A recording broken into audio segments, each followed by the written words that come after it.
Good afternoon. It is Monday, December 7th, 2020. This is the virtual special meeting of the Commissioners of the City of Rehoboth Beach.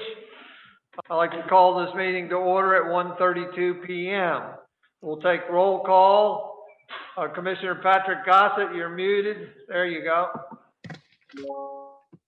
Patrick's here. Commissioner Richard Byrne. Here. Commissioner Ed Chrzanowski. Here. Commissioner Pat Coluzzi. Here. Commissioner Jay Lagree. Here. And I'm Mayor Mills. We have a quorum, and they're able to formally conduct business and take votes at this meeting. Thank you all for being here. I'd like to identify the speakers that registered earlier to be able to speak during this meeting. That will be Carol Everhart of the Rehoboth Beach, Dewey Beach Chamber of Commerce, Jennifer Duncan, Walter Brittingham, Suzanne Good, and Jason Spiegel of Ride Freebee. Thank you all for joining us and contributing to this meeting. Would like a reminder that the support documents are embedded into the agenda and available online at cityofrehoboth.com in our legislative portal. Click on that and look for the date. Click on that and it'll take you to the agenda. Thank you very much. Wanted to identify correspondence, and that is identified in the agenda from Joel and Nancy Fredkin, Suzanne Good, and also Lisa Schlosser sent something in separately after the deadline for embedding in the agenda. I want to thank them all for contributing to this meeting.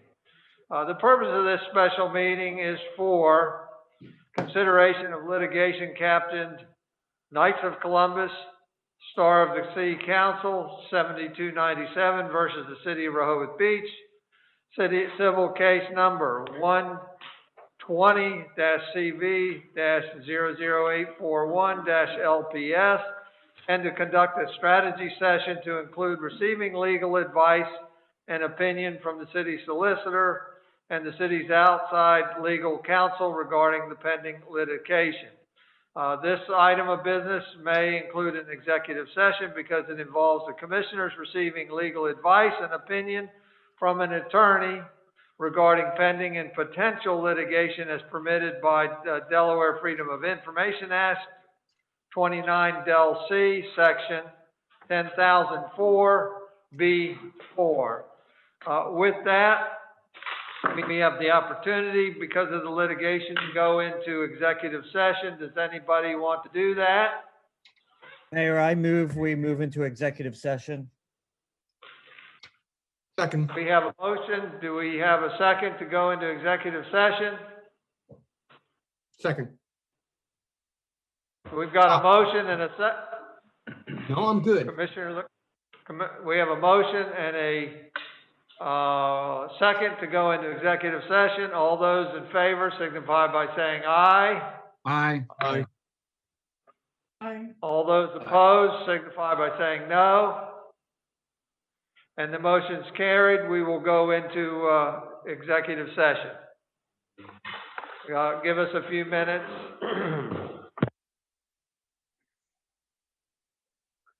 Actions will be taking place during the executive session. Any actions would take place coming out back into public session. Thank you.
We are now back into public session. Thank you all for your patience.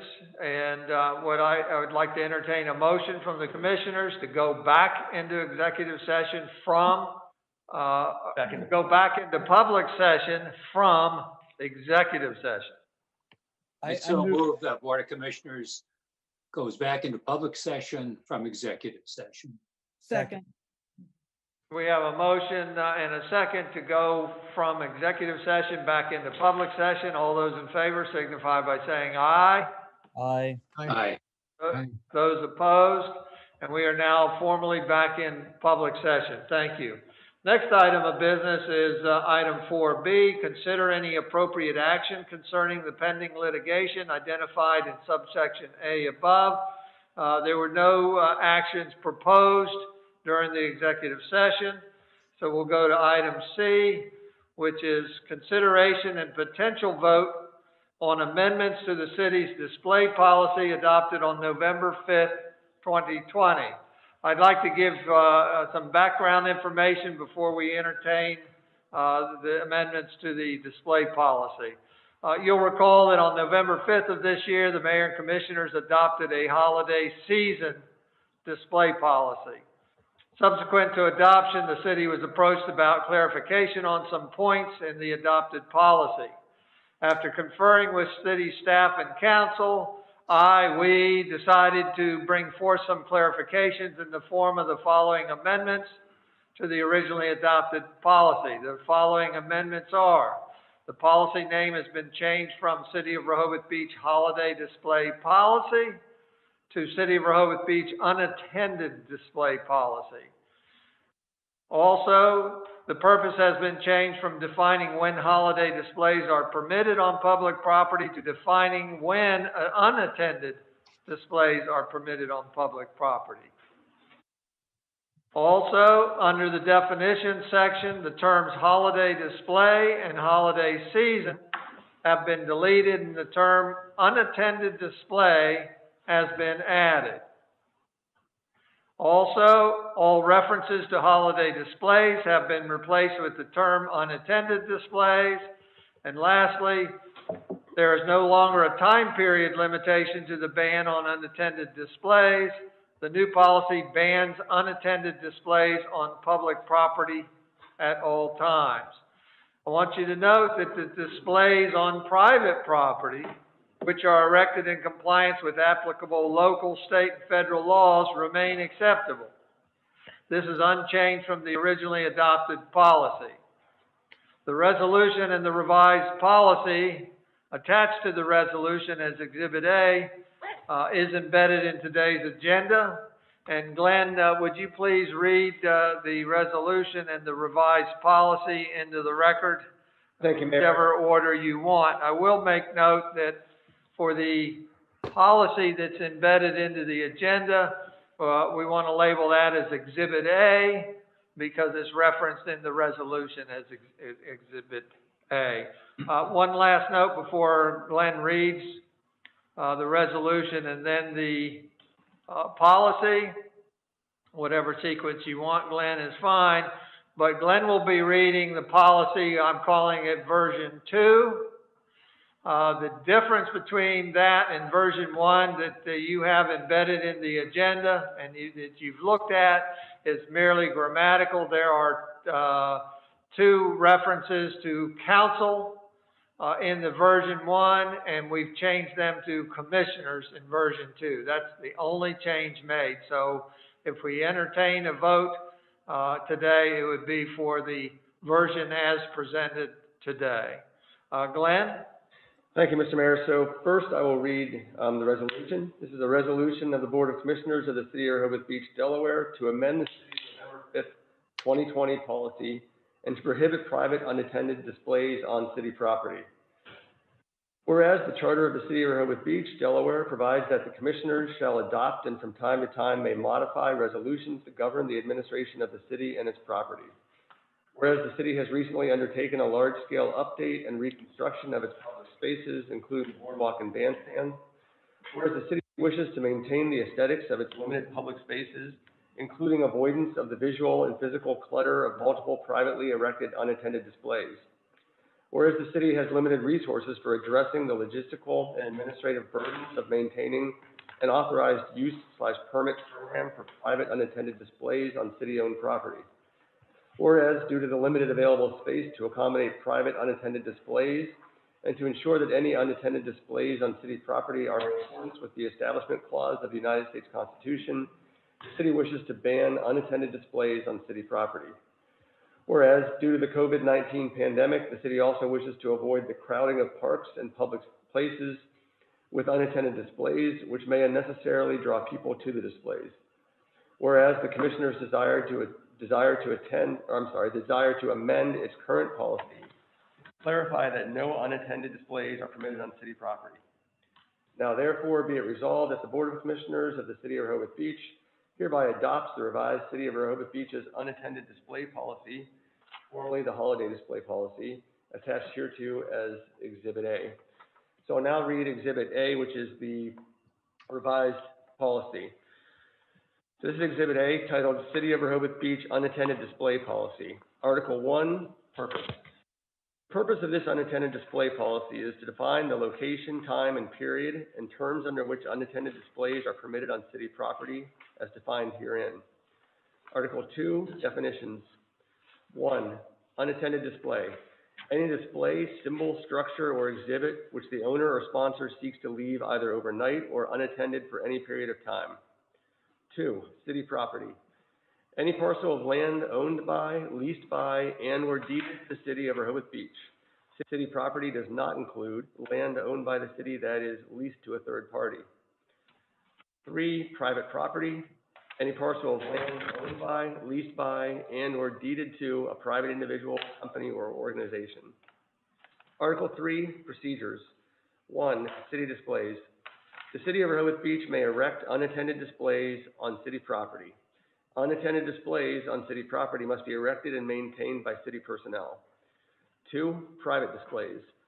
The City of Rehoboth Beach does not permit private unattended displays, for example, city-owned, city-leased, or city-rented unattended displays on any city property. 3, violations of the unattended display policy. If an unattended display is erected on city property that is not a city-owned, city-leased, or city-rented unattended display, the city will remove the display at the expense of the person or organization erecting the display. Article 4, private property. Nothing in this policy is intended to limit unattended displays on private property which are erected in compliance with applicable local, state, and federal laws. Article 5, reservation of rights. The City of Rehoboth City, it should say the City of Rehoboth Beach, so we'll add that as one more correction. The City of Rehoboth Beach reserves the right to amend this policy as may be necessary from time to time. So its initial adoption is dated November 5th. If it's adopted today, this first revision is dated December 7, 2020. So there's 3 changes to the 2 documents that are embedded. First, on the resolution, in the first whereas clause, where there was a reference to council, that'll say commissioners now. In the final whereas clause, there's another reference to council, that'll say commissioners. Then finally, in the policy itself, at Article 5, where it says the City of Rehoboth City will be changed to the City of Rehoboth Beach. Mayor, those are the 2 documents. Since the commissioners want to discuss, now's the appropriate time. Thank you. Where we're headed for is a motion to adopt the resolution as presented, being mindful that the resolution is presented in the affirmative, meaning favorable adoption of the resolution. Automatically adopts the new unattended display policy, and a unfavorable vote for the resolution means the unattended display policy is not adopted, meaning the original adopted policy will still stand. And again, the motion can include the words adopt the resolution and policy as presented today. And that will include the changes that to the originals embedded in the agenda that Glenn articulated. Is that all right, Glenn? It is, Mr. Mayor. All righty. So what I'd like to do first is start a motion, if you would, in a second, and then we'll entertain discussion.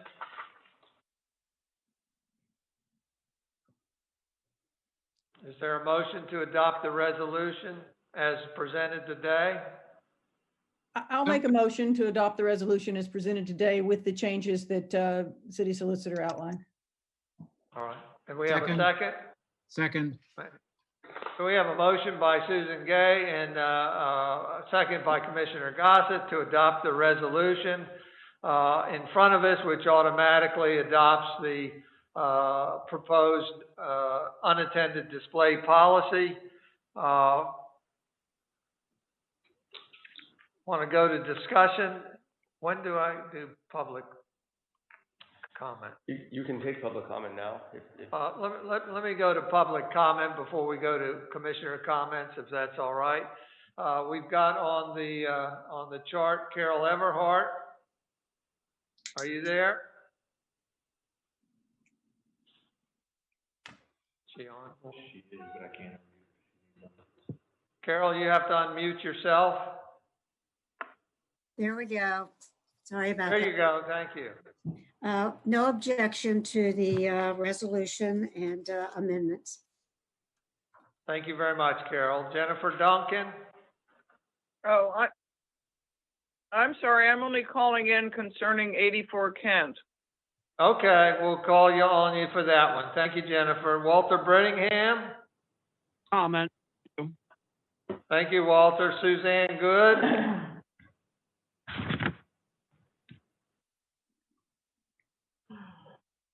Okay, that's all the citizen comments we have. With that, I'll open it for discussion of the commissioners.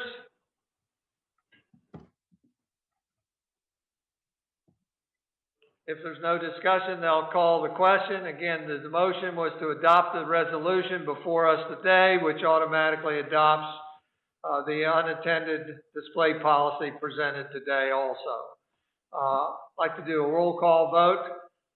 Commissioner Patrick Gossett? Aye. Commissioner Richard Byrne? Aye. Commissioner Ed Chrzanowski? Aye. Commissioner Pat Coluzzi? Aye. Commissioner Jay Lagree? Aye. Commissioner Susan Gay? Aye. And Mayor Stan Mills. The chair votes aye also. The resolution is adopted unanimously. Thank you very much. With that, we're going to go to the next item of business. We're turning our eyes more into the financial world of Rehoboth Beach. Item D is receive update of current fiscal year 2021 to include projected revenues and expenses and capital improvement program. We'll turn it over to City Manager Sharon Lynn. Thank you, Mayor. Good afternoon, Commissioners. Last time we reported on this was a 5-month period of time. We gave you an outlook back in October. As I had promised to you every couple of months, I think it's important that you hear this again. So here we are in December. I'm giving you this report that includes 1/2 of our fiscal year through October 31 of 2020. The general picture in the revenue department looks better, I should say, looks better than even I last reported a few months ago. The revenue declined by approximately $515,000, and we had an offset, of course, with a loss of almost $2 million in parking revenue. We did have an offset in that, mainly due to other sources of revenue, including property transfer tax and hotel accommodation tax, which had major positive offsets there. And we'll go down the list here of what we have.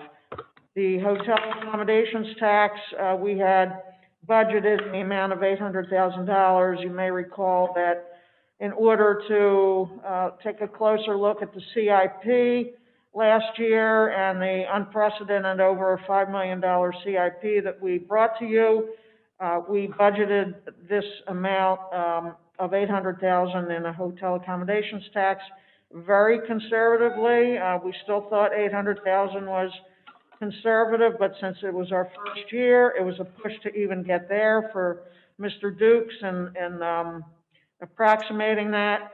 And we're looking good in that area with hotel accommodations tax. Our projected stream right now is up to $700,000. So we could possibly be within the next 5 months up to our budget amount of $800,000. So that's very good news. The property transfer tax is exceeding all expectations. We're actually right now 45.3%. And I'll say that including November, which we just received. So just one minor alteration that you have in front of you with the end of October report. I'm including November because we just received that this morning, and we're 45.3% over our $1.6 million projections. So that's very good. Again, that will be included in the first caption, general fund revenue. So again, that will continue to offset that loss. Mercantile licenses, as mentioned, is incomparable because of the fact that we did different mailings and when our periods are due. Building permits, looks like we will probably be down this year with projected revenue. Parking revenue we went over, and other sources of revenue are yet to be determined. As far as expenses, we're keeping that very, very in check, very much in check. So right now we have a decrease of over $500,000 less than the prior year's expenses. So that's also, and we'll continue to monitor that. And water fund revenues, expenses, and wastewater expenses. Again, we're looking at our debt policy, but also the fact that the water rates were increased, the rate study, and we are looking to, of course, focus on the outstanding debt in the wastewater fund because of the improvements that we're making there. Anybody have any questions? I do, Sharon. Under wastewater fund revenues and expenditures, the last paragraph, the second line says revenues excluding Sussex County capital contribution as of September 30th, 2020 were $293 less than the prior year. Is that correct, 293, or did it mean to say 293,000? Thousand. Correct? Yes. Yes. Okay, so and everybody make a note on page 12 of 47 that that's 293,000. Everything else was in thousands. Okay, thank you very much. Any other commissioners have questions so far? Nope, go ahead. And you'll see a detailed line-by-line description that was included here that Mr. Dukes prepared. It's very thorough, and it should give you a very good picture of where we are at this point. And again, this is 6 months into the budget, the fiscal year. So, well, up until October, right? This is up until October? October 2020? That's So 7 that's 6, right? Seven. April, May, June. Sorry, 7 months, Seven. sorry. Okay. No questions? Nope. Sharon, I've got one. Yes. And I think we've asked you a few times, and you hadn't yet received it, but did we get any of the FEMA or the DEMA reimbursement money? Has that ever come in to offset some of the additional expenses this year? Yes, we've actually received approximately $50,000 I'm sorry, I take that back. Oh, let me just get to another screen here.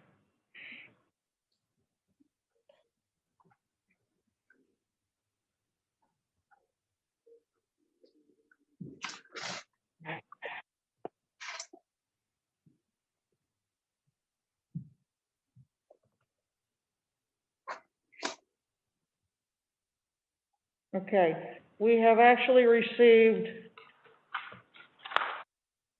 reimbursement of $22,799. Much of that was for some general expenses based on PPEs, some sanitizing agents. What wasn't included in this were the barricades and the election expenses. They were totaling approximately $50,000. We've since had Mr. Mandelis write a letter saying why this definitely should fall under that. That was just sent out last week, and we're hoping to prevail on that with an additional $50,000 because they certainly were directly related and they were not budgeted for. So these are expenses that the Office of Management and Budget for the state of Delaware look at, that what was not budgeted for. So what in addition did the city have to pay? Certainly personnel costs are a big part of that, and they were not reimbursed, and they will not be reimbursed because they were part of the budget. Thank you for that update, Sharon. Yes, you're welcome. Anything else from you? You good? We gonna do the CIP? Yeah. Mm-hmm. Okay. So the capital improvement project report that you have prepared by Mr. Miller, as he does every year, the page 2 of that report shows a total spent and or obligated to date of $3,839,265. The difference being $1,635 versus what we initially budgeted of $5,474,573. So that $1,635,308 that is remaining is technically deferred at this point, but it's important for you to note that you'll be seeing that $1,000,006 in addition to anything else that are needs for into 2022 very shortly, upcoming in January when we start the budget meetings for the next fiscal year. So it's a recap of the CIP. Any questions on that? Yeah, I have Any a couple. questions? Commissioner Gay? First, so do I hear you saying that you don't envision taking anything else off of hold for the rest of this fiscal year? There could be, some minor engineering expenses for that, but no, not any of the new, Okay. or not any of the 1.6 that is generally equipment and other large projects. So anytime we do that, we defer to the commissioners. We did that in September, where you permitted 5 additional items to go in, and so.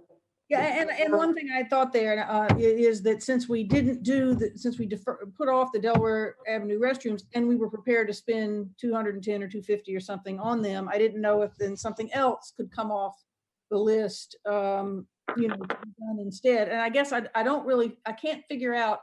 I understand we're going to see all this again next year, but what I can't figure out is whether there's going to be more there's probably not going to be more in the budget next year, right? There is going to be more. We're already having budget discussions, and yes, because this is an annual basis, and every year we have certainly more projects, other equipment that, that needs to be replaced. So yes, you're gonna see more than 1.6. And as much as I'd like to be able to spend that $250,000, I don't think it's wise right now because we're still in, this shortfall amount.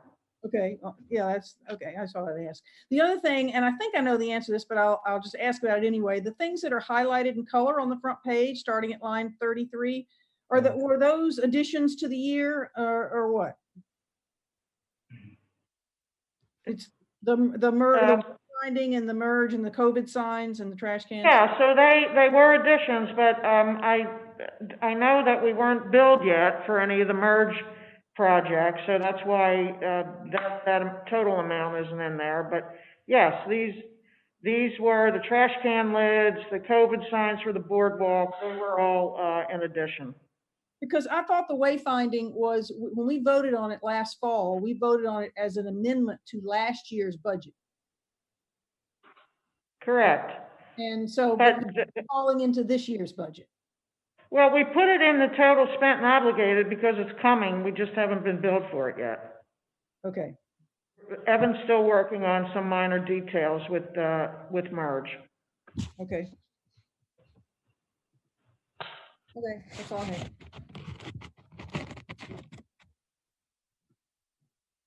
Any other questions for Sharon? Anything else? No, again, commissioners, this is just a snapshot of where we are today. So, you know, before we go into the January budget meetings, January into February possibly, for the 2022 fiscal year, I thought it was important that you kind of see a snapshot of where we are here. Very helpful.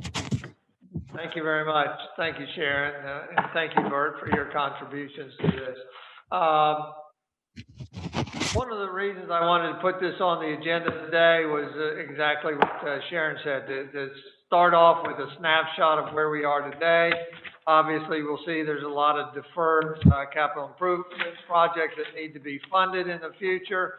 And as she mentioned, that in the next budget, there are some additional needs that we'd have to look at. You know, whether we have a good year or bad year, who knows? You know, but I would say we were perhaps exceptionally lucky this year with COVID and having all that money in property transfer tax and the hotel accommodations tax. Who knows if we'll be that lucky next year and receive that much money. Next on the agenda is presentations on and discussion of potential capital projects for funding consideration in the upcoming fiscal year 2021-2022 budget. I wanted to have these on after Sharon's presentation so that we can look at what some potential future projects could be that take a little time to talk about and explain. So I really didn't want to incorporate those into our first or second budget meeting. I wanted you to have a snapshot of those ahead of the game. And so you can see the 4 items there we'll be discussing. And part of this is to get a little feedback and see which direction we might want to go on some of these things. So that at the very first budget meeting, January 4th, I don't know how extensive the budget will be, but it's liable to have some of these projects listed on there. Commissioner Coluzzi is sponsoring the Ride Freebie program, and I'll turn it over to you, Pat. Thank you, Mayor. Today we have Jason Spiegel of Ride Freebie, and he's going to make a presentation that I think that you probably had some look at some of the slides prior, but Jason, I think you're there. I hope you're there. If you go ahead and unmute and give us a video, and I think you want to share the screen. There you are. Welcome, Jason. Thank you for coming today. Thank you, Mr. Mayor. All right, can you guys see what I have on the screen there? Yes, we do, and we can hear you fine. Thank you. Perfect. All right, so good afternoon, Mr. Mayor, commissioners, Madam Manager, staff. Again, my name's Jason Spiegel, and I'm one of the co-founders and managing partners here at Freebie. I'm extremely excited to be here today to be able to introduce to you this very innovative, but most importantly, proven first and last mile transportation solution that I believe will be a game changer for Rehoboth Beach. So a quick introduction to Freebie. Freebie is the future of public mobility. We provide free, on-demand, door-to-door electric transportation. Let me say that one more time. Free, on-demand, door-to-door electric transportation. Our goal is in providing that first and last mile connectivity to help get cars off the road and really make communities a place where you can come live, work, and play without the need of a personal vehicle. On top of being a transit solution, Freebie is also a very powerful economic development tool because we have the ability to drive door-to-door traffic to the local businesses and promote the entire community. The service that we provide is fully customizable. It's aimed at meeting the goals and objectives that each of our municipal partners are looking to achieve. Every area that we operate to date is completely different from the next, but our system is very adaptable in order to meet each city's unique needs. And again, one of the best parts about the service is it's 100% electric. So currently right now we operate a fleet of over 90 vehicles and we serve over 20 communities throughout South Florida. We operate in all different types of cities, from coastal to suburban cities, downtowns, metropolitan, and many beach towns similar to Rehoboth Beach. We've been recognized and awarded for many things throughout our existence. A key to the city of Miami, a key to Miami-Dade County, really for all the work and contribution that we give back to our communities. Freebie was also the official clean energy transportation partner of Super Bowl 2020, where this past Super Bowl in Miami, they took over about 40 of our vehicles, and we provided an on-demand electric transportation service at the various Super Bowl events. It was an amazing experience. So how does Freebie work? If any of you guys have ever used Uber or any of you guys have ever used Yelp, Freebie is a combination of Uber meets Yelp, where you're able to request a ride on demand with a push of a button to get to where you need to go, but you're also able to explore everything to do in your area there through our Places to Be section. So right on the right-hand side of the screen there, you see an example of what the Ride Freebie app interface looks like, and it is fully customized for each of our municipalities. So this is just an example for Rehoboth Beach. So if you're in Rehoboth Beach, you would pull up the app and you would see this screen.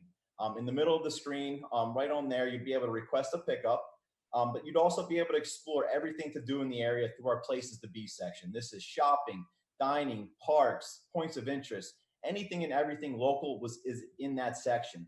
We also give free advertising to all the local businesses within that section, where they can not only advertise their business, but they can actually offer exclusive deals and discounts to incentivize riders and people within the community to come visit them. And that's what you see on the left-hand side of the screen there, the deals section. On the bottom, these are two customizable buttons that can be changed daily, they can be changed weekly, they can be changed monthly. There's certain things that are going on with the community. So here's just an example, taking to the boardwalk. It provides people direct access to get to and from the boardwalk. But again, that can be changed to an event going on. It can be changed to a location that you want to drive traffic to, but it's fully custom to you guys. Again, same thing on the bottom of the screen. That's a banner advertisement that can promote the farmer's market, can promote different events. It can do surveying, but it's very interactive and it provides a lot of value and a lot of data back to the community. The app itself, it's available both in the Apple Store and the Google Play for both iPhones and Android devices. And we do operate in a lot of senior communities. And within those communities and all of our communities, we also offer a toll-free phone number that people can also call into if they want to get on-demand rides. So they don't even have to have an app. Additionally, they can also flag a vehicle down if they see it passing by, which is another way they can request service. But we work with each municipality to develop a specific geofence area. And this geofence area is the area where people can request rides to and from. So here's an example right here of some of the municipalities where we operate. Some of them choose to, geofence the entire municipal border. Other ones, they decide to just do a section of the city, like a downtown or a certain part. For Rehoboth Beach, obviously, based on the size, more than likely you would geofence the entire municipal boundaries, and that's where people can request rides to and from anywhere within there. So how to use the app, again, you would just hit the request to pick up button. It would drop pin right where you're at. You would set your location, and then you can either enter your address to where you're going, or you can look at all the places to be here. And this is only everything to do locally within Rehoboth Beach. Once you enter your destination, you let us know how many passengers you're with, and you would send to the driver. Right away, you have an ETA that tells you how long it's going to take for that driver to pick you up.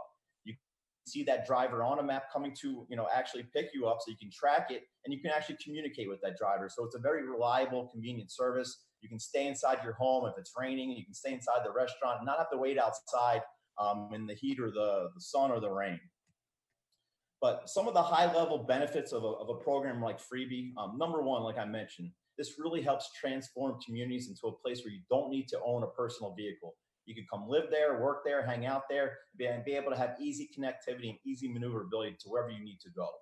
Additionally, this helps minimize single occupancy vehicles. It gets cars off the road. It reduces traffic congestion. It helps free up that limited parking availability.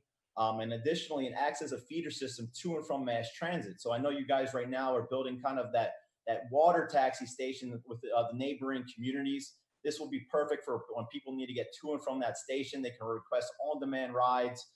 When they get into Rehoboth Beach, they can now get to their final destination. If they need to leave at the end of the day, they can request a ride back to the station there to get back to their neighboring community. But it's a great first and last mile feeder system. The drivers of our service are a huge part of what we do. We hire only local drivers, and they're not your typical taxi, transit, Uber drivers. These are actually employees. These are community ambassadors. These are people that are very trained and knowledgeable in everything happening within the community, almost as a mobile concierge.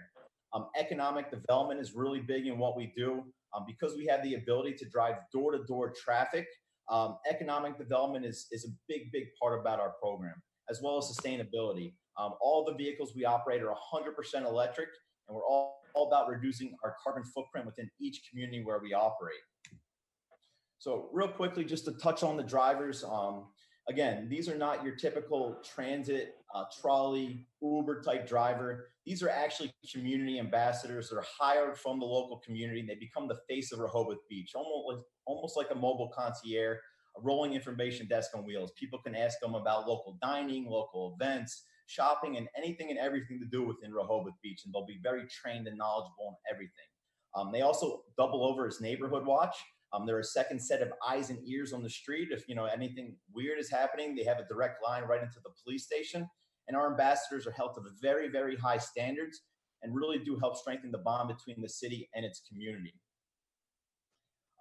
When it comes to economic development, we understand you will not have a successful mobility platform unless it benefits all stakeholders from an economic development standpoint. And that's your residents, that's your workers, that's your visitors, that's your local businesses, your local government, local organizations, and even the environment.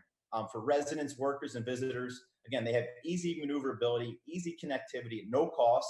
So this extra money that they have in their pockets, they're now spending at the local businesses. And as I mentioned before, for the local businesses, we give them a platform to advertise themselves for free, be able to have customers delivered to their doorstep, and it's a huge, huge benefit to the local businesses. For government and the local organizations, you form that very strong bond between the driver ambassadors and the residents in the community through that communication, through that public service, through everything that we're doing there. And again, the environment benefits because of all the vehicles are 100% electric.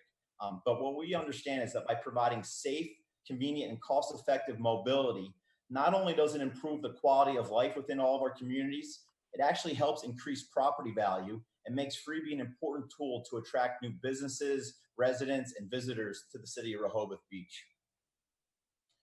This is an example of how we provide some free advertising to a local business within the Places to Be section. So again, you would just click the Places to Be. You can click on a certain category to see different businesses within that category. Let's say you want to check out Harry's Pizzeria. There'll be a full profile on that business. And again, a coupon or a deal or discount for that business that you can actually redeem when you go there. So you can get 10% off, a free appetizer, a buy one, get one.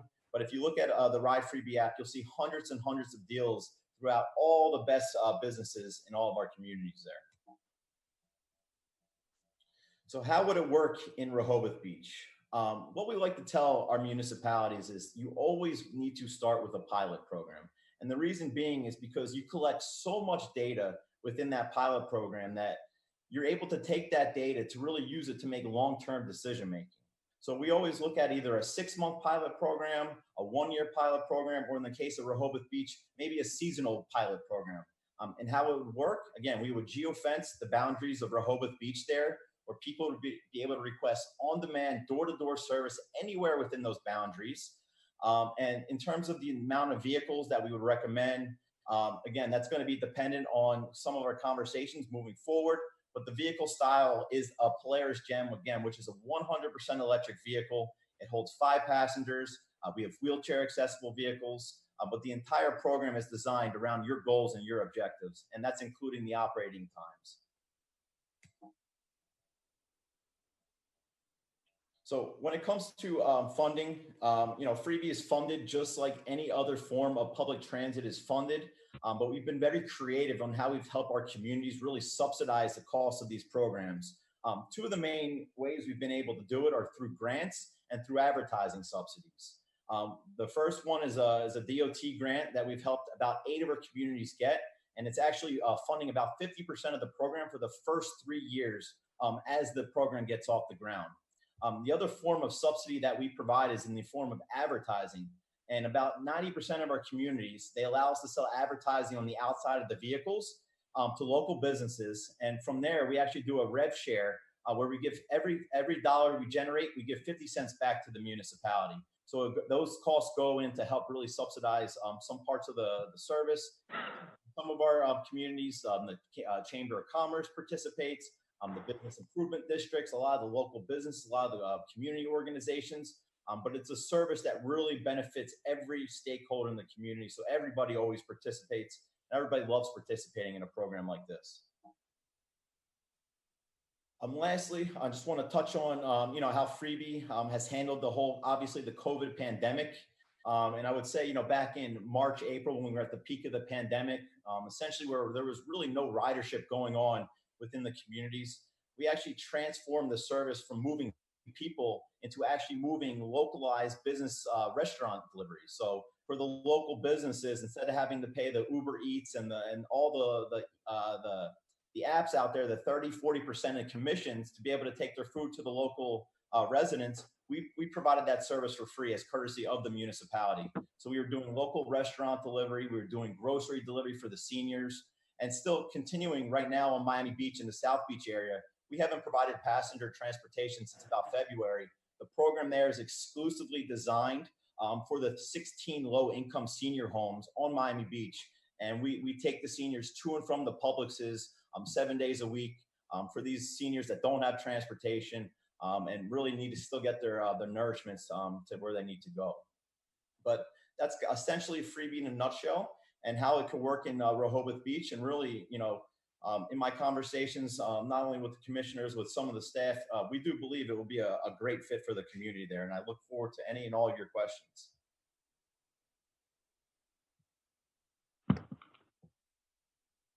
Thanks, Jason. Yeah, I just wanted to let everybody know that I've had personal experience with this, with Ride Freebie. And when I was in St. Pete Beach, and it's just a marvelous service. And I think it could really work for us when we talked about in the past about having perhaps the Jolly Trolley, that's a fixed route. This could complement Jolly Trolley, as you know, that goes from Dewey to Rehoboth. And I think in terms of being able to use an app and for the local pick up to where you happen to be at any one time and where you want to go would be ideal for what I think would be good for our community. So anyway, Jason will answer any questions you might have. And I know financially, I believe we could get a grant, a TAP grant. DelDOT has been pretty generous with us, and I think this is a service that they could really like. But there certainly seems to me no downside to trying to move forward with getting grants to do a service like this, given our tight financial situation.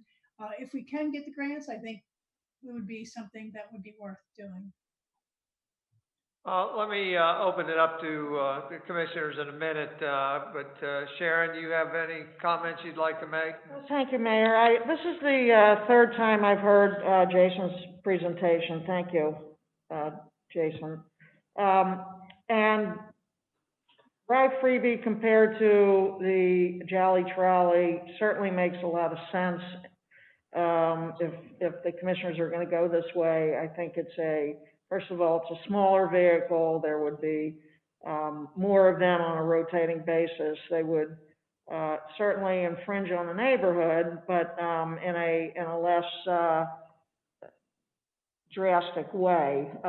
It could be used by residents and visitors, but again, I think that if the commissioners decide to go this way, it makes a lot more sense than a larger type vehicle being operated around the city. So it certainly has pluses. I did speak to the city manager in 2 of the Florida locations. No one is as small as the city of Rehoboth Beach, but they do say that they've been able to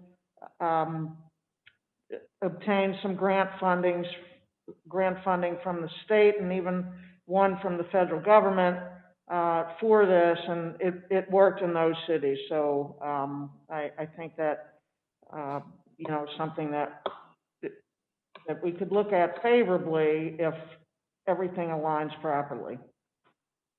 Well, I'll open it to the commissioners. I'll start off, I guess, by saying, on demand and coming to you sounds, and going to your own destination of your choice sounds pretty darn good, especially if it is truly a ride freebie.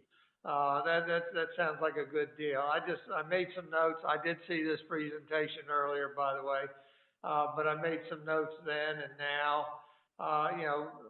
I think we have to ask ourselves, what are the objectives? Obviously it should help lessen intracity traffic, not cars entering the city from outside the city because it's limited to inside the city. And is there truly a big need for intracity only versus including the outside world, including North Shores, including Henlopen Acres and Cape Shores, some of these other places outside the city?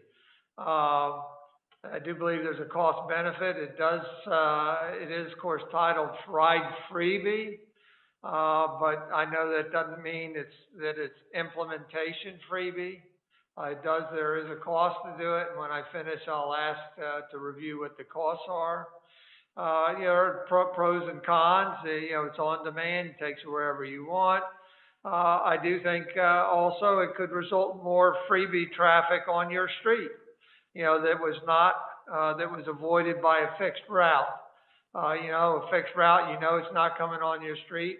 Now you don't know if it could possibly be on your street. But the good news is it does abandon the fixed route. I talked with one homeowner in town that had read this online, that lived near a fixed route and was opposed to that program. Seemed to be more amenable to a non-fixed route thing. So maybe he'll chime in later and let us know his feelings about this. But I think that for me, the most important thing is that even before we consider a one-year trial, Commissioner Coluzzi, which I think is a good idea, I think we really need to know what the costs are. Surely, what happens if we don't get those grants or transportation grants, or we don't get any advertising money? What's the bottom line? What's this thing cost? I know the proposal earlier mentioned 5 cars at a per month fee for I don't know what duration the season was, but if we could review that, that would be very helpful. Jason, do you have that information that you can?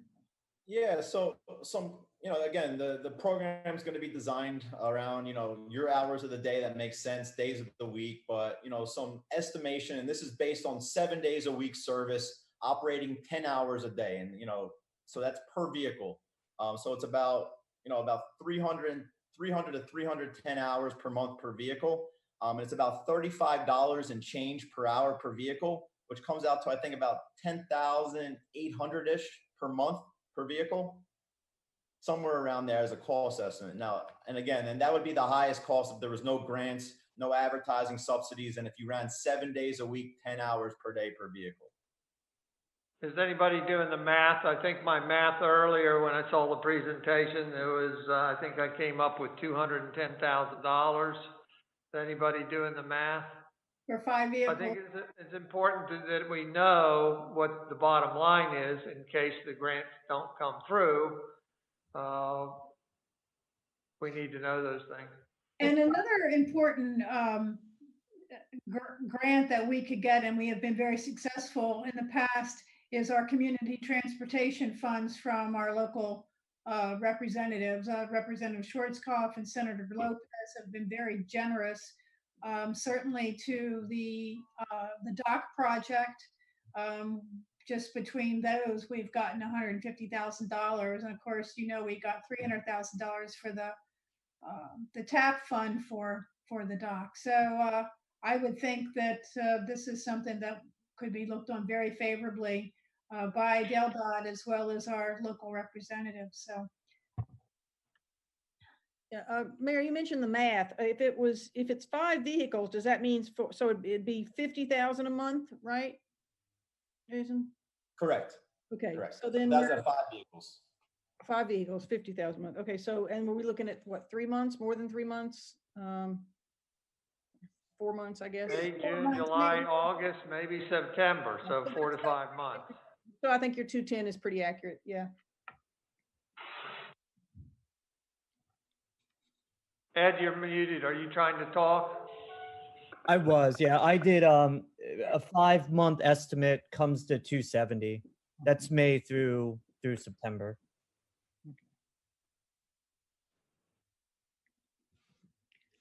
So back,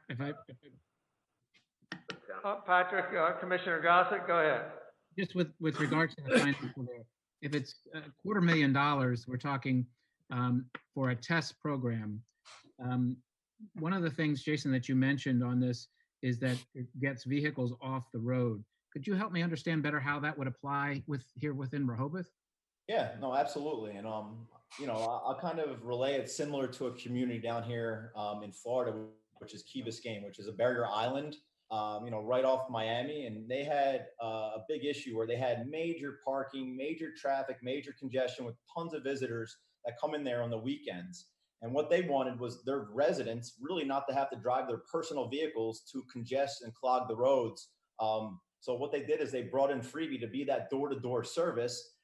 In Miami, we're a very car-centric culture. If you're going somewhere, you're taking the vehicle. But what we were able to do is really prove out that by providing a service that's going to pick you up at your home, pick you up at your work, and take you door-to-door where you need to go for free, people are very, very inclined to leave their car at home and use a service like this because of how convenient it is. So based on that, you see a reduction of cars on the road. You have more parking spaces for visitors coming in, especially at the local businesses where people want to park right in front of that local business. Now you don't have the residents that actually have to take up those parking spaces. They'll have a public transit service to take them door to door where they need to go. That's kind of what we mean by that. So a hypothetical here, if you will. If I live outside of town, I drive into town and find a parking space, like if, for instance, at the parking lot at the museum where it doesn't cost anything, I can call and have them take me to the beach? Absolutely. So you would call, we'd be able to take you to the beach. If you needed to go to the beach, to a restaurant, and then, wherever you need to go all day long, at the end of your day, we'll take you back to your car, and then you go on your way to where you're going back home. So they'll essentially have transportation all day long after they park and not have to keep taking that car out to continuously find more and more parking throughout the day. And you had mentioned about geofencing. And our area, we have a couple of border communities of North Shores and that area, Henlopen Acres, that are not part of the proper of City of Rehoboth Beach, but you have to get there, you have to go through Rehoboth Beach. Is there an opportunity that if residents of those areas wanted to use this service, that there could be a charge for them? Or is this all totally free? I mean, we can design it however you guys like. I mean, we don't have any services right now where we do charge residents or visitors, but we've talked about it before. So if that's something you wanted to look at, where you wanted to charge visitors rather, you know, and not charge residents, it could be done. It might not. Thank you. I'm sorry, just one other question. Go ahead, Commissioner Gossett, continue. Are you, the company of freebies, you're the ones that hires, fires, license, trains these staff members and the ambassadors, as you refer to them? That's correct. So we provide a turnkey system. There's no work on the municipality. You know, we'll hire a local performance manager who will be responsible for the whole Rehoboth Beach service area, and then all the drivers will be local as well, and all managed by our staff. And are they uniformed or? Oh yeah, uniformed. You know, they can wear a Rehoboth Beach uniform. They can wear a freebie uniform. It could be a combo uniform. But again, they're trained. They're knowledgeable. We usually have a city representative that provides information back to us on a weekly basis on, you know, public service announcements, messaging, events, things that are going on that we now communicate to our drivers, and then they communicate to passengers, you know, throughout the days. But we take care of everything from A to Z. You had mentioned that vehicles are ADA accessible or wheelchair accessible. Is that all your vehicles, or you just have one specific vehicle committed to the city? So we, depending on how many vehicles would be operating there, there'd be 1 to 2 vehicles wheelchair accessible. So if somebody needing wheelchair access needed a vehicle, when they request it on the app, that vehicle would be the one to go pick them up. Okay, thank you. You're very welcome. Commissioner Byrne? Yeah, thank you. Jason, thanks for all the good information. Maybe I missed this earlier in your presentation, but you mentioned that communities start with a pilot program. What is a pilot program as opposed to just getting involved in the program? Sure. So to us, a pilot program is a limited term program where it's, you know, a 6-month, 1 year with non-renewals, you know, on it. It's, hey, let's look at the program. Let's look at the data collected. Let's look at the feedback from the community. And one thing I forgot to mention is that everything we do is data driven. So because it's through an application and through the technology, we collect every little piece of data possible. And we actually provide that data back to you on daily, weekly, monthly basis through reporting. We actually will create a live dashboard so you guys can track all those metrics in real time. But that's kind of what we're talking about when we talk about that. So is there a signed contract with the municipality for that a municipality guarantees X number of weeks or months of the 10,800 per vehicle? Yeah, so essentially, like we've started all of our programs have started with pilot programs, and we've started 20 of them that either started with a 6-month term, a 12-month term, and every single one of those programs has been extended into long-term programs, which are, you know, now real contracts based on the success of each of those pilot programs. But again, the goal of the pilot program is to test the service within the community, to gather the feedback, to gather the data in order to look at the program, make any tweaks that are needed for the long term. Or, and we haven't run into this, you know, you run it for 6 months, people don't use it, and that's the end of it. And, you know, that's the end of the service. But again, out of the 20 programs we've ever started, that's never happened. They've all continued, and they've been continued to this date. One last question for right now. What is the timeline that your company needs from a municipality, from the time that a municipality agrees to go forward to the point that vehicles show up with trained staff? Sure, it's between 60 and 90 days. And that's, you know, the biggest part of that is the vehicle procurement. We bring brand new vehicles into each municipality, the whole driver recruitment, the whole training aspect. So, you know, between those two things, that's the longest part of getting a program set up. Thank you. You're welcome. Thank you, Dick. Commissioner Lagree? Jason, how does this typically work? You're at your house and you decide you want to go to a restaurant. You take out the app and you complete the request. And what kind of times are you experiencing? 10 minutes, 5 minutes, depending on the depending on the crowdedness of the town? And will the freebie pick up other people along the way to get to your house and then maybe drop them off somewhere on the way out and onto the restaurant? Or what kind of experiences are you having on that? Sure, no, it's a great question. And again, to request a pickup, you can either pull out the app, which is the most convenient way. But if you don't have a smartphone, you can also call into our dispatch. So a lot of our seniors choose to call into dispatch instead of actually using the app. But those are the two main ways that you would request service. Now, when it comes to wait times, a typical wait time is different in each community. In downtown communities versus like a suburban community, the wait time's different based on the level of service that those communities are looking to provide. But looking at a town like Rehoboth Beach, which is less than 2 square miles, and we operate in similar territories. I mean, you're looking at a less than 10-minute wait time from the time you request service to actually getting into that vehicle. And then going on to your third question with regards to pooling of rides and picking up of other people, yes, typically we would do that because we want to maximize the amount of ridership that we can do on a daily basis, as well as minimize the amount of wait time for people. But right now during COVID, we are not pooling rides. So we are going from one group, we'll pick up your group, we'll go and we'll drop you off. The driver gets out, he sanitizes the entire vehicle, and then he goes on to the next pickup. Hopefully, by the time that a program like this would start within Rehoboth Beach, we'd be able to pool rides because, again, that helps us maximize on ridership and really cut down on wait time there. Well, I see this as a wonderful bridge between POVs and full EVs that are self-driving cars. Yeah, no, this is, I mean, you have that aspect, but the whole aspect where you have these community ambassadors, the economic development aspect, I mean, it goes hand in hand with the transportation. I mean, the value that provides to the local businesses and even to the residents and visitors who now get these deals and discounts.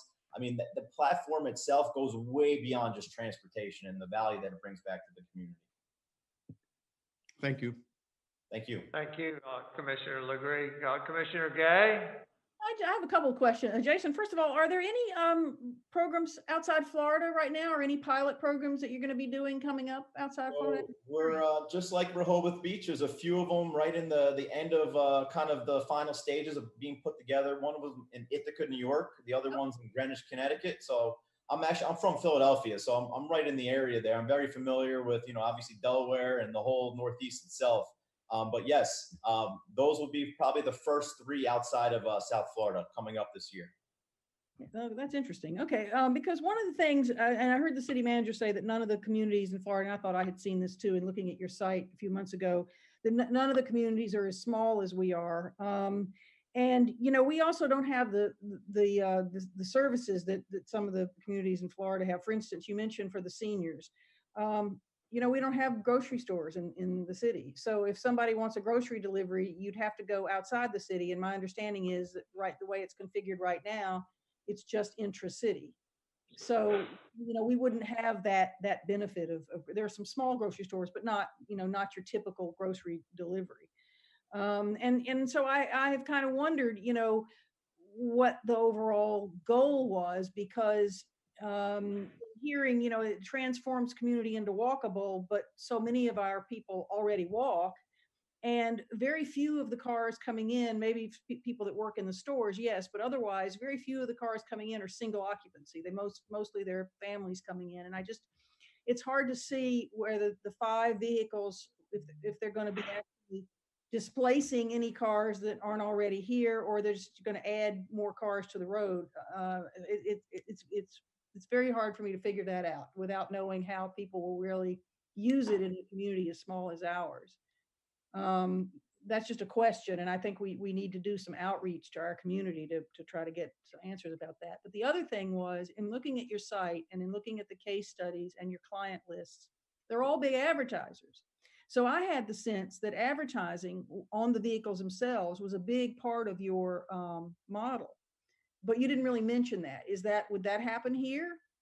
So yeah, I talked about it briefly. I mean, advertising, again, It's bigger in some communities than others. I mean, in every community we sell advertising, and it helps to go to subsidize parts of the program. And I've had conversations, with Commissioner Coluzzi about some of the local businesses there that potentially would participate in a program like this. And I'm confident we would definitely be able to sell advertising in Rehoboth Beach. And 50% of all that revenue that's generated goes back to the city to help subsidize the program. So absolutely. Right.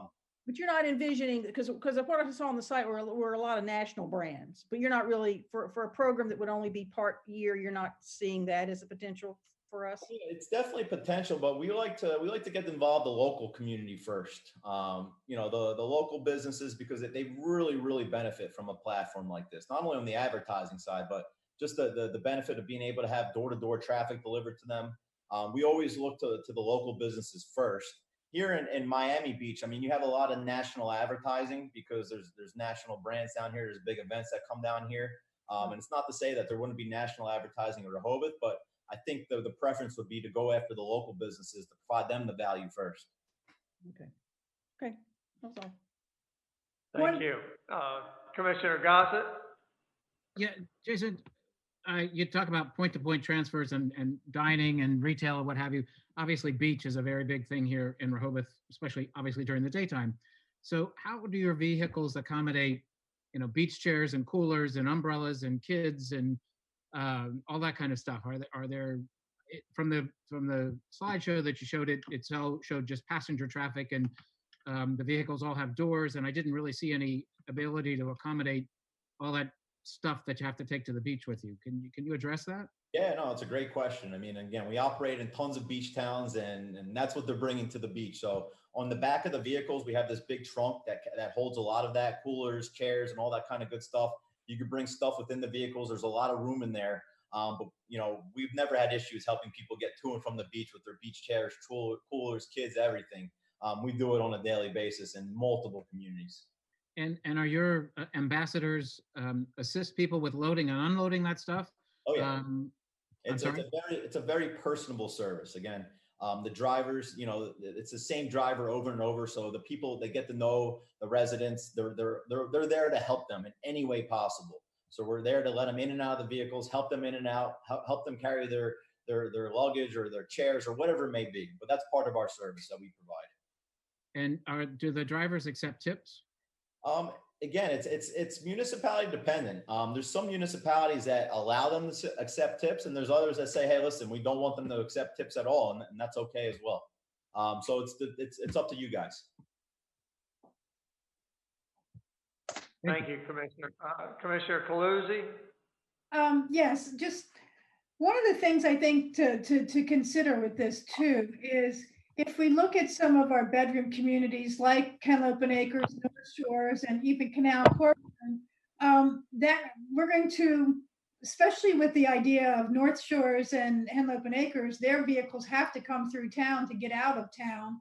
This might be a real nice solution for those folks who, certainly dine in the city of Rehoboth Beach in the evening, etc. So we might want to consider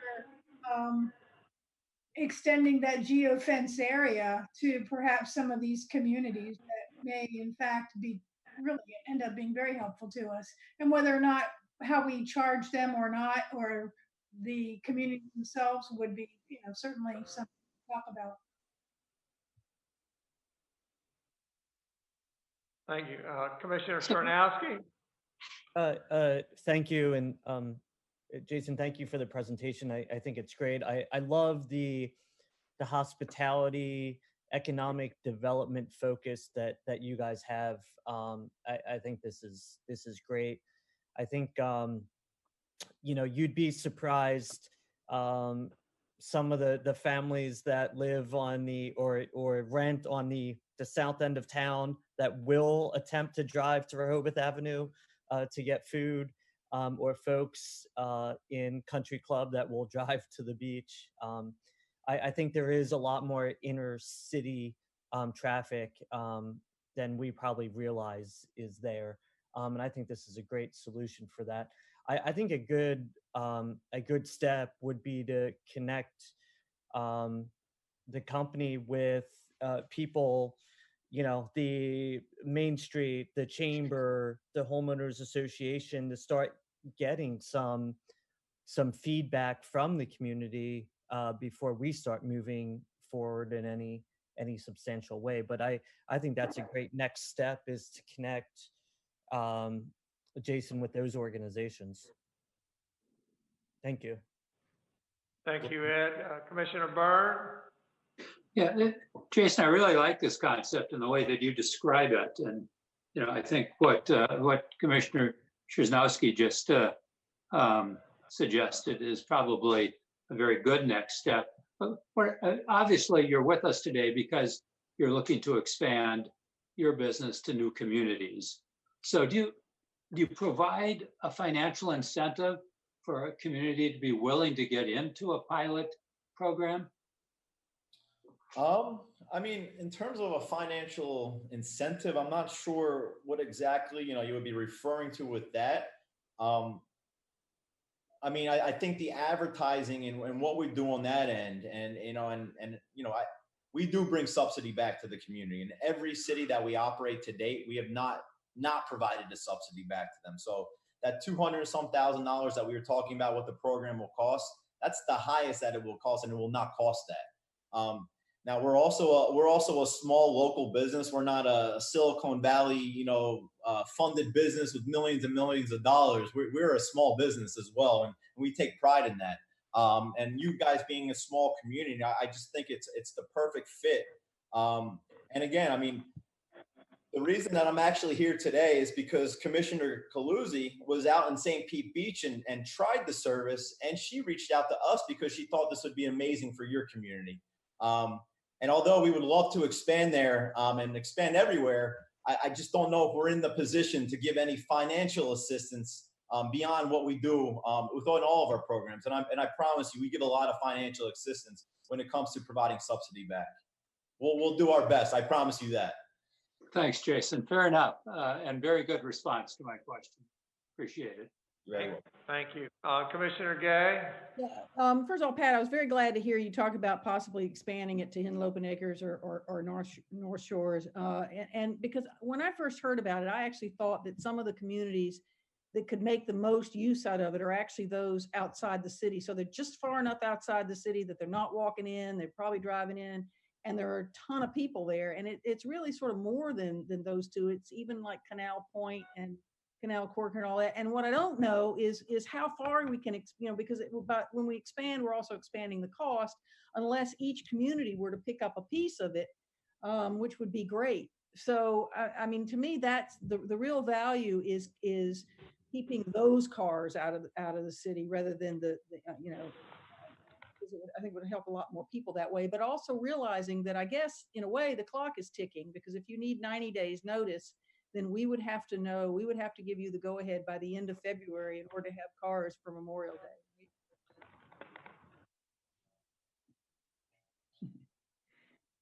Yeah. So time flies. I can't believe it's already December, but right. No, listen, I would say we say 90 days at the max, but it's more around the 60-day mark. And okay, that's fine. So we have some flexibility, but I love the idea of going out to the organizations, both the business community as well as our homeowners and all that to get some feedback would be great. In fact, we have some of the public here today. Maybe they'll tell us what they think. Yeah, I'd love to hear what Carol Everhart thinks. Well, we'll go to the public in a second. The intent of this presentation was to be introductory and allow for questions and allow for feedback from some of the speakers. However, I think it also will benefit us to get this out in the media so that we can get even more feedback from our constituency, and that would be helpful. The biggest pause for me is cost. We've got, that's why this exercise is being conducted, so we can look at all the other items and projects that hope to be funded and can prioritize and see which ones go that direction.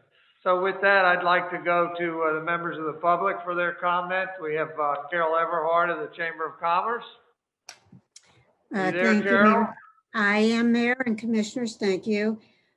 Listening to this, I can certainly see where this would be a benefit and a possible solution to our outlying community, like Henlopen Acres, those areas, and would reduce the traffic.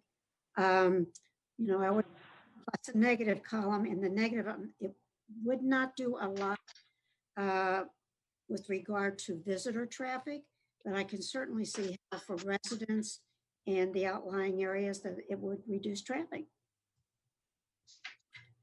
Carol, this is Stan Mills.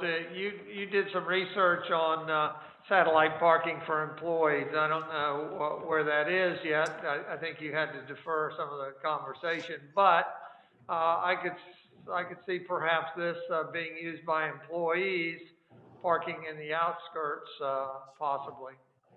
Yes, if we could find the right location, that was one of my thoughts as this was being presented, is pick up and drop off. I understand if you're in a house or you're in a rental, that type of thing. But if you're an employee or a visitor, that's another situation. We're still investigating that, but with COVID, everything is kind of on hold with locations. All right, thank you. Jennifer, I'm going to jump over her till 84. Walter Brittingham? No comment. Thank you, Walter. Suzanne Good? Suzanne, remember, Suzanne, we have your letter that's self-explanatory. So if you have anything new to offer, we'd like to help hear from you. I do. Mayor Mills, are you able to hear me? Yes, you're good, Suzanne. Excellent. And I learned a tremendous amount in listening to Mr. Spiegel's presentation. I want to start off firstly to Commissioner Coluzzi. I'm going to put it out there that since we're missing over $300,000, which includes the ongoing maintenance for the canal boat dock, which LRCIA has no intention, in my view, of ever being, even bothering to fundraise, if you are able to secure transportation grants, whether it's from Senator Lopez or anyone else, or the county, or even the federal government with its, largesse, it should be put toward that $300,000 outstanding amount of money on the canal boat dock. As to Ride Freebie, the minute I heard about this, I looked at the website and as you'll see from my letter, I spoke at length to our two dear neighbors who decided to move to South Beach from Rehoboth Beach in October of 2019. And I won't iterate what I said there, but in general, intracity transportation, given that we're smaller than any of the Florida jurisdictions where this is going on, and as the two former Rehoboth Beach residents pointed out to me, the two gentlemen do not even own a car in South Beach, and they've lived there since October, so pre-October 2019. So they had 4 or 5 months before COVID emerged. They don't own a car, and they have yet to take Freebie themselves. They've maybe taken an Uber 2 or 3 times, but like most of us, they rely on bicycle or their own 2 feet. And I know that there was some discussion a few minutes ago that this might alleviate some of the parking by residents who go from their residence to pick up food or whatever. During the summer, with the exception of one dreadful heat wave in which Mr. Bieber and his nephew had invited me over for an unrelated matter to their home on Lake Drive for some lovely lemonade, I drove my car there. It was like 99 degrees at 2 o'clock. And with that exception, I barely move my car in the summer. And I know my neighbors are similar. We like to bike. We like the exercise of walking. I'm very concerned that everything about this freebie screams market distortion when both DART for employees or for people who don't own a car exists and is almost empty. With all due respect to Mr. Spiegel, there were inferred negative comments both about Uber drivers as though they're somehow more suspect and less trustworthy than what the driver's freebie manages to hire, and that somehow because, Mr. Spiegel, you're a small company, that you're not this scary Silicon Valley behemoth. Well, I take issue with that. One of my older boys is a software engineer for Facebook, and Facebook, in fact, well, it's very large. It is driving advertising it's the engine of growth for small businesses. As we know, as all of us have seen, there's one restaurant owner here who can't get her website working yet. She's extremely busy. She's using Facebook to communicate her nightly dinner specials. Suzanne, please yes. focus and come to a conclusion. If Okay, you would. my overall feeling is that unfortunately, due to the size of Rehoboth Beach, which is even smaller than the Florida communities, and the fact that the two South Beach residents who know both places well have pointed out that Rehoboth Beach's commercial district is much more concentrated than that of South Beach, where there are commercial businesses more evenly spread out. It's a problem, and I want to offer a solution. I spoke to the Cape Henlopen School District facilities manager. Rehoboth Beach Elementary School has 150 spaces that are barely used between June 10th and the Tuesday after Labor Day, the day after Labor Day. And I think that needs to be explored as a satellite lot with people using Uber, if necessary, if they can't walk, to complement it. Thank you very much, and I look forward to talking to you about the proposed use or sale of 84 Kent later today. Thank you. Thank you, Suzanne. That's all the speakers for that topic. Again, this is introductory discussion. Jason, I hope you'll be available in the future, and if any commissioners have questions, perhaps they can direct them directly to Commissioner Coluzzi to get any answers. And I think when this might come up again would be during our budget discussions. Obviously, we'd have to make a commitment, as I understand it, for the $200-some thousand in the hopes that we could perhaps seek grants or advertising could help subsidize some of it. But the initial outlay, I think, is very important to consider during our budget considerations. Are there any other further commissioner comments? If not, then I would thank you, Jason. Thank you, Commissioner Coluzzi, for sponsoring this topic, and we'll, I'm sure, take it up again in the future. Thank you very much. Thanks, Jason.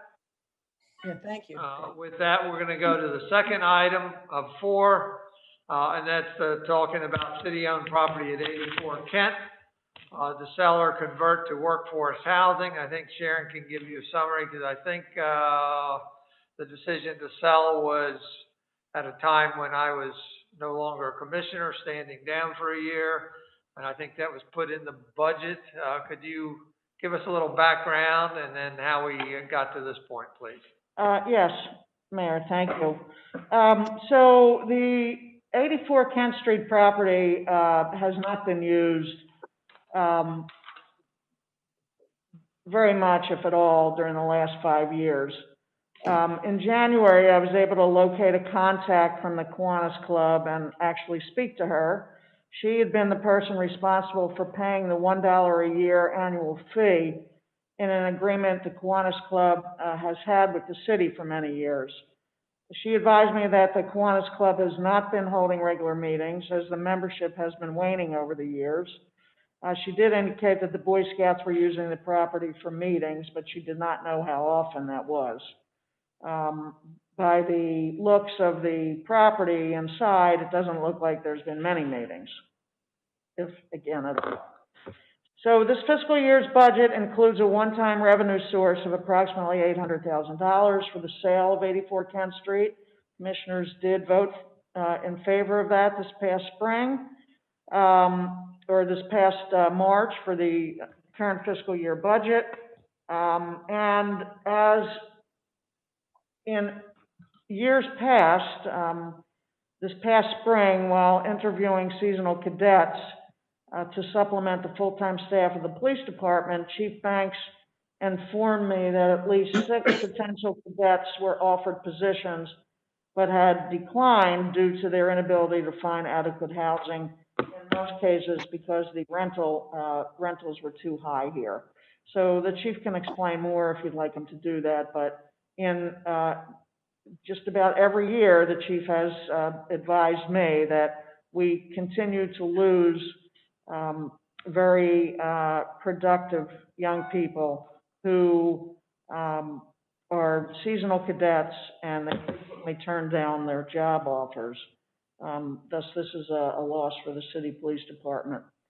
So hiring summer seasonal cadets has been a long-time practice for over 35 years, and chances are it will continue into the future. This is just an alternative that I wanted to provide you with as an option. If you even wish to consider turning the house into workforce housing for rent each summer by college students who are looking to have a professional career in law enforcement. Renovations to the house would have to be made, including installing showers in each of the 2 bathrooms. It's a 2-story house, 1 bathroom on each floor. There are no shower facilities in either bathroom. A kitchenette and some other modifications would have to be made as well. Workforce housing has been mentioned in the CDP in prior years. It's affordable to workers who are close to their jobs, and it's rental housing that certainly can be afforded and guided more efficiently from the city. Again, I have no stake in this, just another option I'm throwing out for the commissioner's consideration. I will say that as in any property here, as you just heard a little while ago, with the transfer tax, demand is very high for properties to purchase in Rehoboth Beach. The mayor and I actually went through the Kent Street property Friday evening with a very interested couple who has ties to the area. Of course, it was just coincidental that this was coming up. They called me and we were able to take them inside. And they remain very interested, as of course many others would be, to continue to purchase this property and make it residential. Couldn't just sell it to one individual or one family. We would have to advertise and bid this out, in this case, to the highest bidder. So workforce housing is just another option that before we do go, before I do take your policy decision and take it a step further, this was just another matter that I wanted to bring to your attention. Thank you very much. I want to remind everybody that embedded in the agenda is 1 bit of correspondence from Joel and Nancy Fraden, 107 Fifth Street. I believe they're the direct next door neighbors. And if you recall, they were in opposition to workforce housing. We talked with them the other day, and they were more favorable to having residents live next door. We also got communication from former Commissioner Lisa Schlosser saying to sell the thing ASAP. And I think we got something from Suzanne Good, who's going to speak in a little bit. Commissioner Coluzzi? Yes, thank you, Mayor. Actually, I thought, Mayor, you were not here at the time, but I thought that some time ago we had already decided to sell this property. So I'm a little bit surprised that we really haven't moved faster in that direction. But I do understand that there's been this idea of workforce housing has been something that's been of interest. I guess the chief and city manager. But in any case, now's the time to sell. Now's the time to advertise it to make sure we get the most money that we can. And the reality is with that money, if you're really concerned about workforce housing, it makes more sense to do something in town, not in a residential area, but for example, that hotel area, the hotel on the avenue could be, they're lacking, I believe the reason they closed was they were lacking sprinkler system.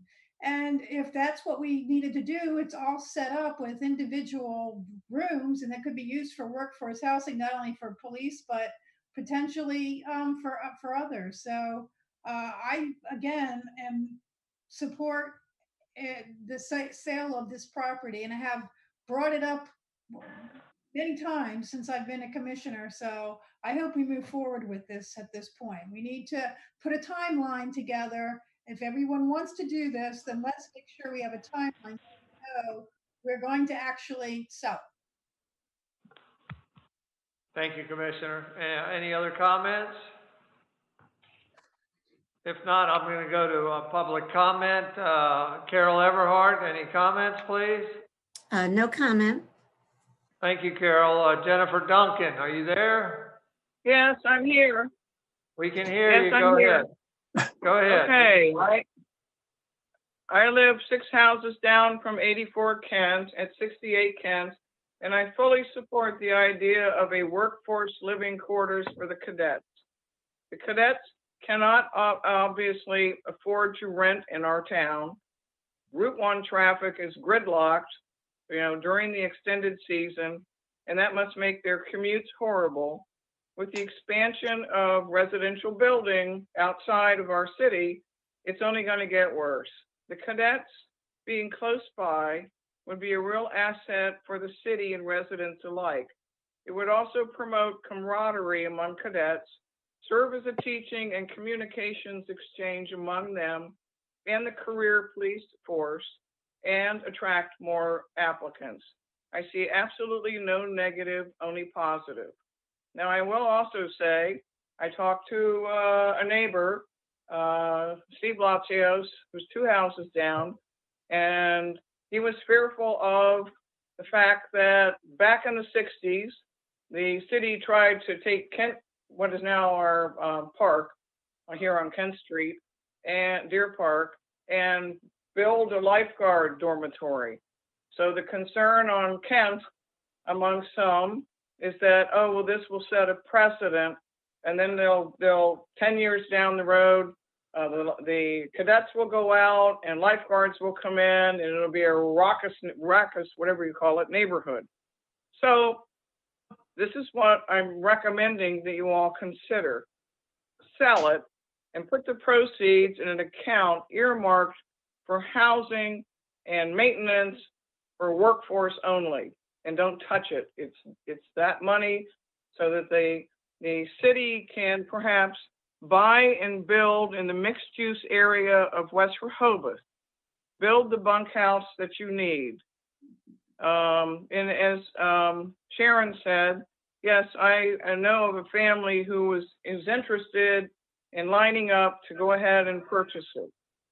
And looking forward, COVID's going to pass. We're going to return to prosperity. And, the prosperity is definitely going to boom since our town is now on the morning and evening national and international news.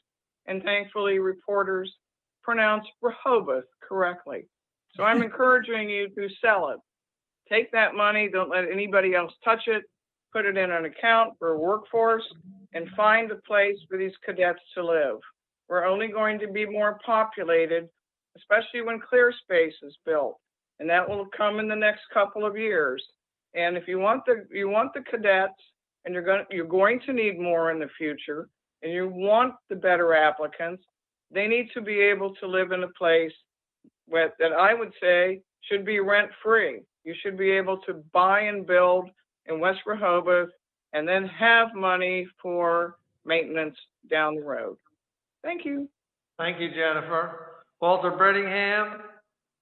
Comment at this time, thank you. Thank you, Suzanne Good. Good afternoon.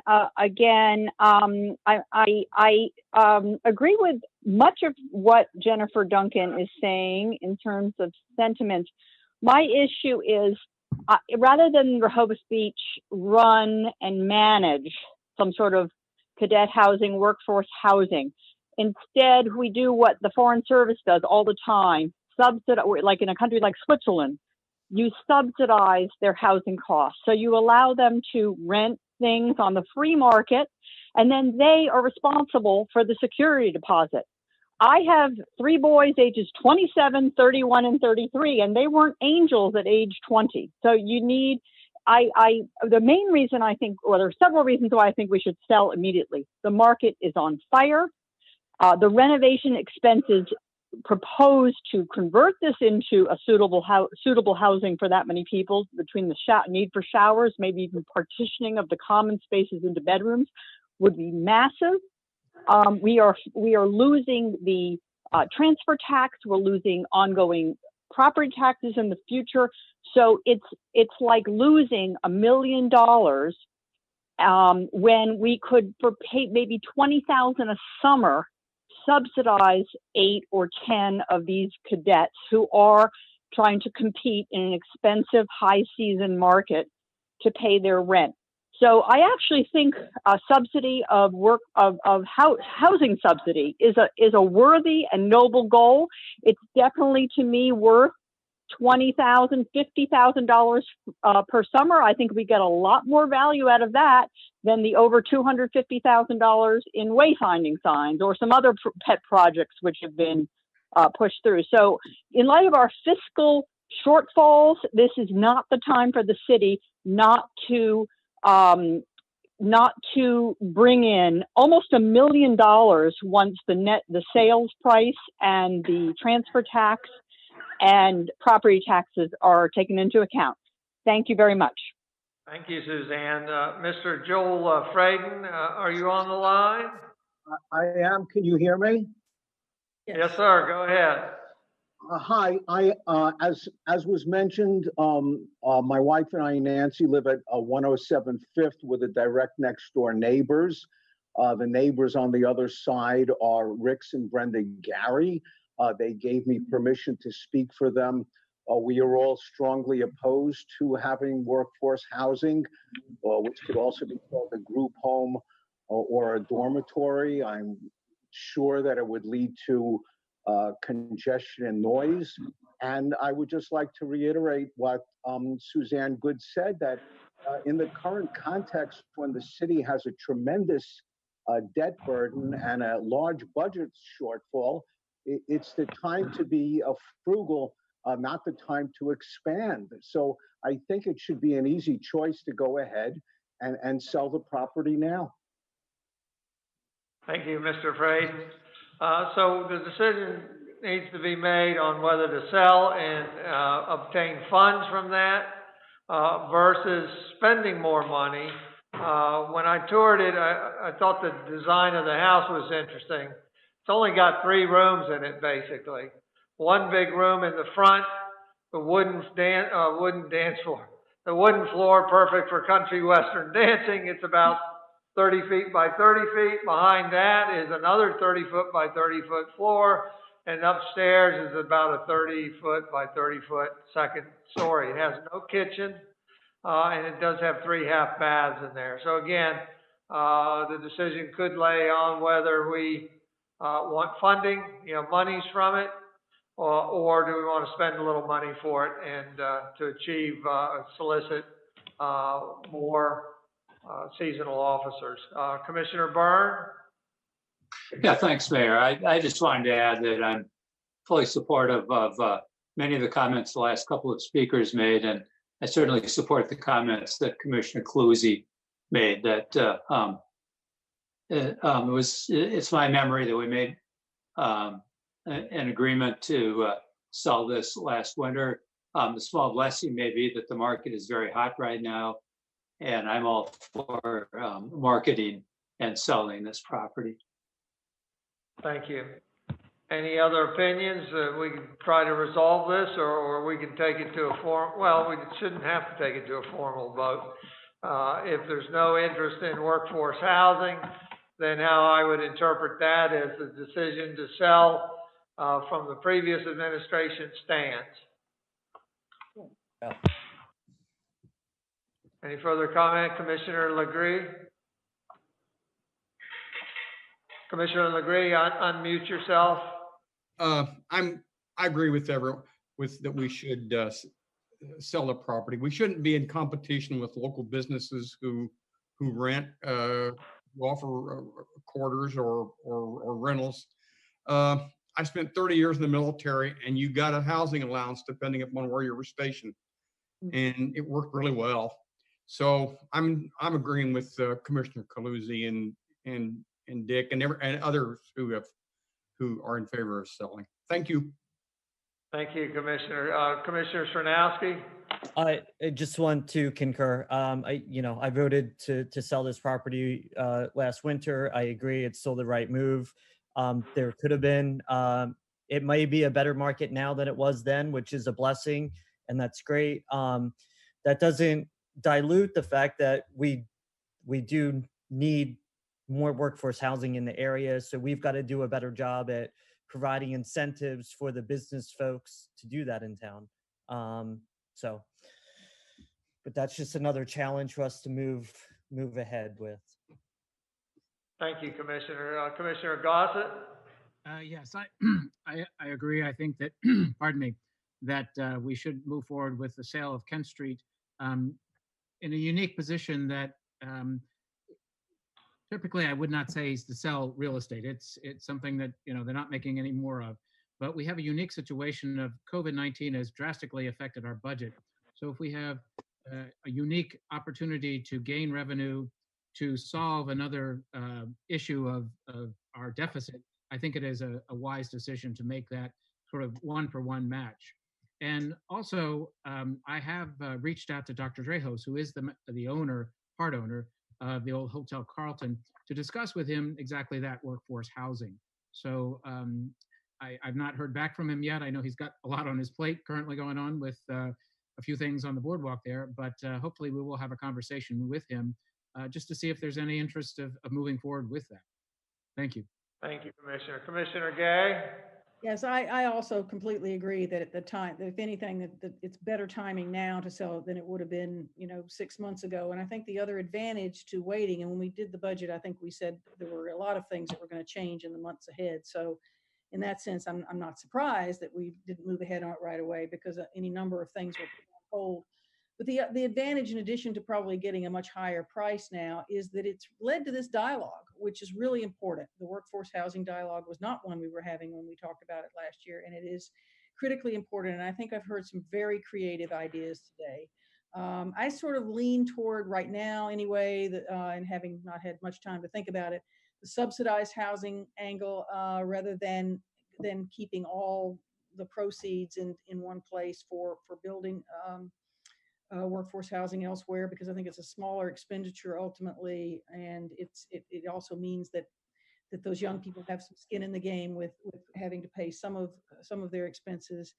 But also, what else was I saying with that? I do think it may be needed. I mean, we're going to be getting into our priorities later, and I think that we may very well need some of this revenue for what we need to accomplish, given the shortfall this year. Thank you. I want to thank City Manager for bringing this forward. I thought it was prudent to do so before the sale. Obviously, this idea came to her after the commissioners decided to sell it. However, I have not heard anybody suggest that we should pursue workforce housing and put money into it, rather the opposite. And so I'm interpreting that as the vote to sell will still stand, and we'll direct the city manager to go ahead and start with that procedure. Any other comment from the commissioners? Mayor, if I may, Yes, ma'am. I'm going to try to expedite that since it is in this year's budget, and the process, I'll confer again with Mr. Mandelis, but the process is to advertise and then seek the highest bidder for this. So we'll get that going as soon as possible. Good. And I don't know how you determine, I think you said you had an assessment, but there ought to be a way to determine, I guess, the lowest price you'll accept. No, it goes to the highest bidder, she said. Yes. All righty. Okay. Anything else? If not, we'll go to the next item on potential capital projects in the future. As you know, during my campaign platform for mayor, I touted my desire to look at improvements for streetscape on Wilmington and Baltimore Avenues. That's something I've been passionate about for many years, and have made multiple presentations in front of the commissioners to no success. And now that I'm mayor, by golly, I want to get it started, and I think it's needed, it's overdue, but we got to start with small steps. Interestingly, the city's already started in small steps, so I've asked them to share with you what is going on and how we might proceed with looking at these streetscapes, and what the funding mechanisms might be, and if we can get any funding in this coming budget with your support. Sharon? Well, we don't know exactly yet, but Okay. it's in that range. Okay, we did, thank you, Mayor. We did include money this year, in this fiscal year's budget for Wilmington and Baltimore streetscapes. I believe in the amount of about $30,000 for just implementing a study, meeting with a working group, and trying to get this off the ground. Obviously, none of that happened because of the pandemic, but we will continue to pursue that. And Mr. Williams has targeted some other engineering firms other than KCI to be able to help us with this. So do you have anything to add? Sure, thank you very much.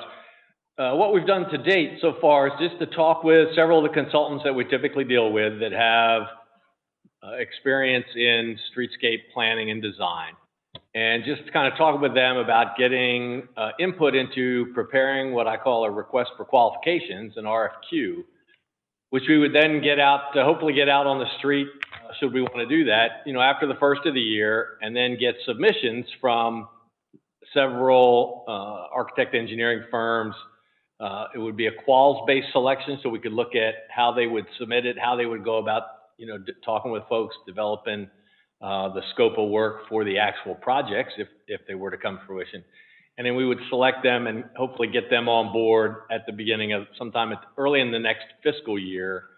So we would be looking to include some funds in next fiscal year to conduct a feasibility study, which would then be the basis from which we would move forward with something on either of those streets, depending upon some identified funding sources, whether you look at one at a time, whether you look at two at a time, whether you look at doing all 4 blocks at one single time. But the first step in this whole engineering process would be conducting that feasibility study, so we know kind of the ground truth from where we would start and have objectives of where we want it to go before we would commit any money to either a design or construction project.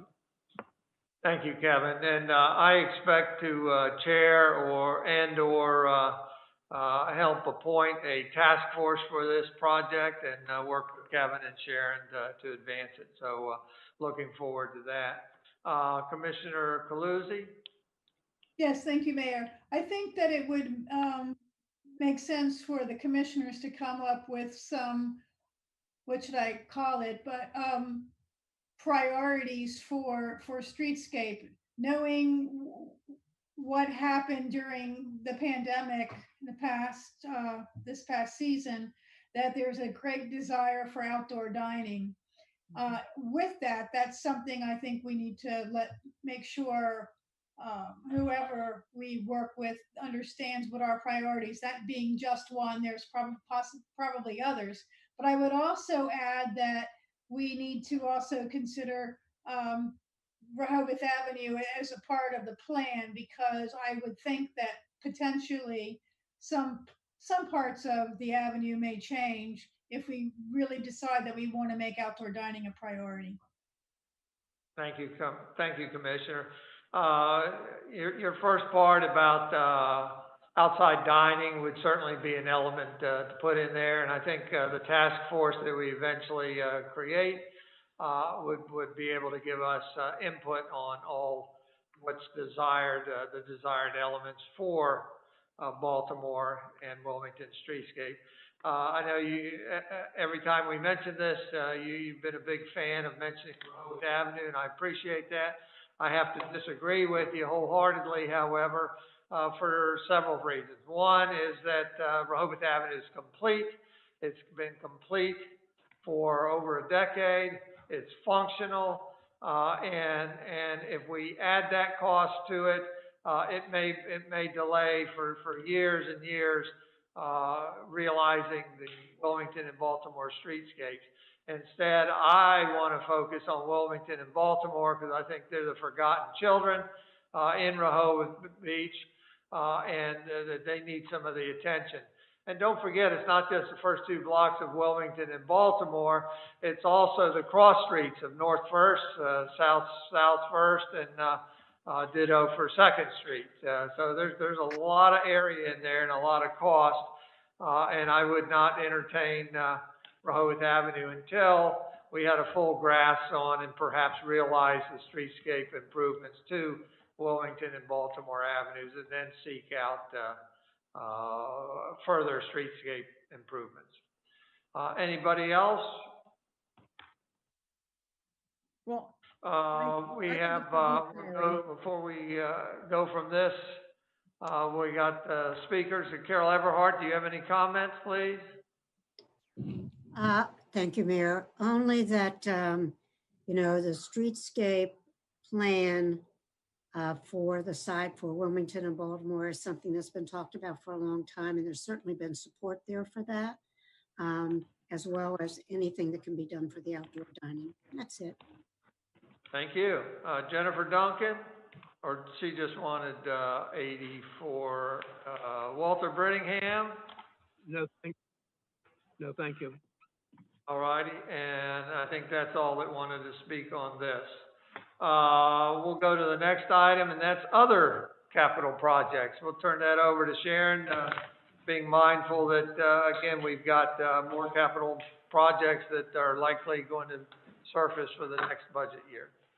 Thank you, Mayor. And yes, I would just reiterate that I'm in the middle of budget discussions with department heads, so I don't have a finalized budget for you. This year, we are in a little bit of a time constraint because the first workshop meeting, the first budget meeting is January 4th, so close to the holiday, but we'll get it done, and I'll have more to report for you on January 4th. So really, what I wanted to say is that 1.6 million we have still remaining this year. You'll see more on January 4th for fiscal year 22. Very good. We have a citizen comment. We've allowed comment during the entire meeting, so I think we're fine. If there's no further commissioner comments, then we'll adjourn this meeting at 3:38 p.m. Thank you very much, everybody. Appreciate it.